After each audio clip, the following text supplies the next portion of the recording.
দেন দেন দেন যান যান যান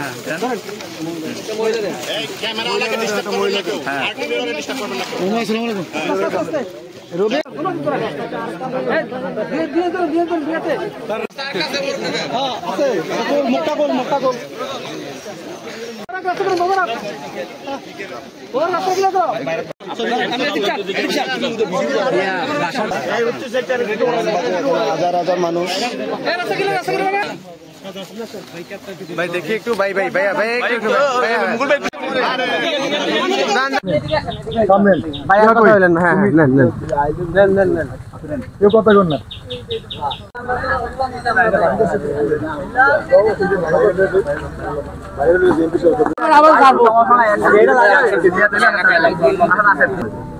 আসলে আমার মনে হয় আমরা যারা মানে বানভাসী হিসাবে বলা হচ্ছে প্রায় 90% লোককে আমরা সাহায্য করছি, ত্রাণ দিয়ে দিচ্ছি অলরেডি, এবং আরও দেওয়া হচ্ছে, আরও দেওয়া হবে। তো একবার হয়েছিল তখন আমরা ওই যে নৌকা করে করে বিভিন্ন বাড়ি বাড়ি যাই আমরা 58 সালে আমরা রিলিফ দিচ্ছি।